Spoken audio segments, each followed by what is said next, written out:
Good evening from Tel Aviv. Israel has sent dozens of surface-to-surface missiles at targets in Iran's west, as the two arch-enemies traded heavy blows for a third day. The assault came as Israel's Prime Minister Benjamin Netanyahu said that Iran would pay a heavy price for civilian deaths and even speculated that the Iranian regime may fall. Well, Iran says more than 100 people have been killed since the start of the fighting. Israel's attacks are focused on oil depots and facilities that are linked to Iran's nuclear program in Tehran. Satellite pictures show a huge fire burning at the Shahran oil refinery. In Israel, at least 10 people have been killed and many more have been injured. A missile has hit Haifa tonight, and a number of other cities also came under attack.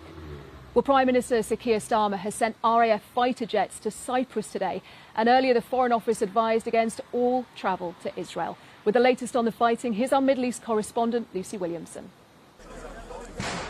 This is a war Israel's leaders have long prepared for. Its citizens are catching up fast. Again tonight, rescue teams were out after direct hits from Iranian missiles in Haifa and Kiryat Gam. The price of failure for Israel's air defences already written on neighbourhoods like Bat Yam. A direct hit to this apartment block. The blast so destructive that 20 buildings around it are due to be pulled down. Rescue teams digging for residents trapped in the rubble pulled a 7th victim from the debris tonight. They're still digging for people missing from this apartment block. Injured residents climbing over the rubble, lining the streets outside. This is a different kind of attack to the ones Israel is used to. Its Prime Minister wanted to attack Iran while it was weak, but it's still strong enough to inflict real damage. Like just a huge boom, and after that a lot of dust in the air. Like I was able to see next to me only half a meter next. There was smoke everywhere, Katia said. I couldn't breathe. The door just flew off its hinges. My mother is 76. She was injured in the head and had stitches in both arms. I'm trying not to cry. 3 days into this war, many Israelis think it's still worth the price. In an interview on American television, Israel's Prime Minister was asked if regime change was part of the plan. Could certainly be the result because the Iran regime is very weak. I think it's basically left with two things. It's plans to have atomic bombs and ballistic missiles. That's basically what Iran has. They certainly don't have the people. 80% of the people would throw these theological thugs out. In Iran today, fresh panic as Israel carried out more strikes in Tehran. Among the targets hit, the Justice Ministry. Iranian media say more than 100 people have already been killed there since Friday. We didn't want this war, Iran's foreign minister said. We were focused on diplomacy over our nuclear program, but this was forced on us, and we'll defend ourselves. Last night, Israel said it attacked 80 targets in Iran, including this oil refinery north of Tehran. It says it still has many more targets in mind. US President Donald Trump wants this war to end in a nuclear deal with Iran. Mr. Netanyahu's end goals are less clear. Lucy Williamson, BBC News, Tel Aviv. Well, the Iranian government is activating emergency shelters with mosques, metro stations and schools being prepared to protect civilians. The Iranian government limits access to the country for journalists, but the BBC's Persian service provides news to Iranian audiences in Farsi. Our colleague Siavash Mehdi Adalan from the BBC Persian service has been looking at how people in Iran have been responding to these unprecedented attacks. Unprepared for the sudden outbreak of violence, this woman tries to avoid the devastating impact of an Israeli attack in Iran's capital. Social media allows Iranians to record their experiences and their trauma. Authorities are asking people not to film the attacks or the aftermath. Many are doing the opposite. For moments of impact while caught in traffic, to cheers for the anti-aircraft personnel. Mashallah, mashallah. Iran's air defense, no match for Israel's Iron Dome, still manages to intercept drones that come without warning. I haven't slept for 2 nights now. I'm feeling a lot of anxiety. All this reminds me of my childhood when we were in war with Iraq. Back then, at least we had sirens and advanced warnings, but now, nothing. Tonight I wish to speak to you, the proud people of Iran. Prime Minister Benjamin Netanyahu has called on Iranians to rise up and topple the clerical regime. And there is not a shortage of opposition figures in waiting, including Reza Pahlavi, the exiled crown prince from the 1979 revolution, closely aligned with Israel's administration, who sees an opportunity. The root cause of the problem has been the regime and its nature.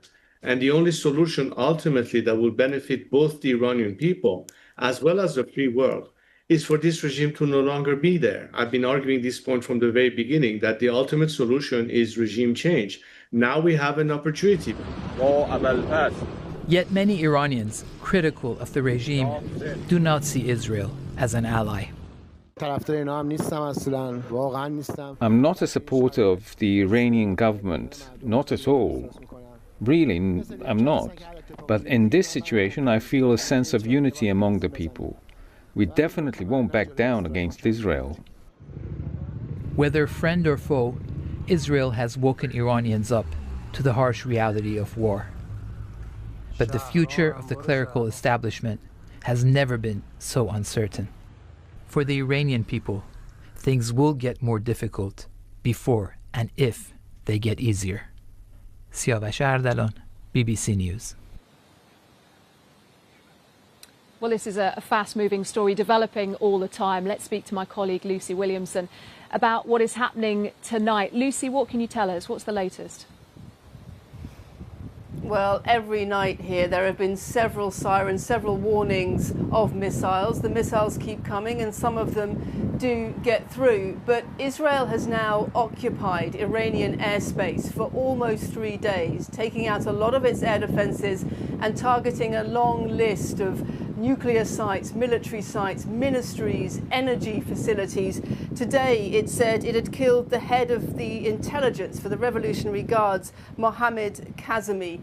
Here in Israel, the head of the armed forces said Israel would increase the intensity of its operation, and that raises several questions, among them whether the US will come and help Israel to target some of Iran's hard-to-reach nuclear sites, whether the UK and others may help to come and defend Israel from Iran, and also whether Israel's Prime Minister, Benjamin Netanyahu, has an exit plan for this war.